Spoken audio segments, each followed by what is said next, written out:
আর্যপুত্র, লক্ষণ, লক্ষণ ভাই, এসো তাড়াতাড়ি এসো। আমি এক অদ্ভুত দৃশ্য দেখেছি। কি দেখেছো সীতা? এক অলৌকিক মৃগ আমাদের আশ্রমের পাশে ঘুরে বেড়াচ্ছে। অলৌকিক মৃগ? হ্যাঁ, কোথায়? ওই যে, তাড়াতাড়ি এসো, এসো স্বামী, এসো তাড়াতাড়ি এসো। দেখো দেখো, ওই পৃথিবীর কি অপূর্ব সৃষ্টি। এ এক অদ্ভুত হরিণ। এমন বিচিত্র মৃগ কখনো দেখেছো? শিং দুটো দেখো, মনে হয় যেন সোনার তৈরি। ওর চর্ম যেন সোনালি। সত্যি অপূর্ব। লক্ষণ দেখেছো? লক্ষণ দেখেছি দাদা। স্বামী, যেভাবেই হোক ওকে ধরে আনো না।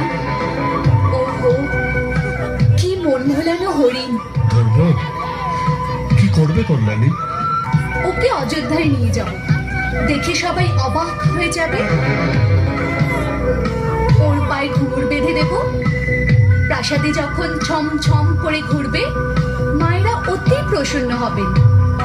নয়তো বনবাসী স্মৃতিস্বরূপ ভরত ভাইকে উপহার দেব। যাও না, তাড়াতাড়ি ধরে আনো না। লক্ষণ, তোমার বৌদির ইচ্ছে পূর্ণ করতেই হবে। দাদা, ওর প্রতি বৌদির এই মায়া আমাদের না কোনো সংকটে ফেলে দেয়। আমার তো এই স্বর্ণমৃগ মায়াজাল মনে হচ্ছে, কোনো রাক্ষসের মায়া বলে মনে হচ্ছে। মনে আছে দাদা, একবার গন্ধক বনে কিছু রাক্ষস এরকম মৃগরূপে এসেছিল। ওহো, আপনারা দুই ভাই এভাবে তর্ক করতে থাকলে হরিণ পালিয়ে যাবে যে। আপনি আমার এইটুকু ইচ্ছা পূর্ণ করবেন না? লক্ষণ, মনে হয় সীতা মৃগকে না পেয়ে শান্ত হবে না। আমি যাই। দাদা, আমার এখনো সন্দেহ আছে, এ কোনো রাক্ষসের মায়া না তো?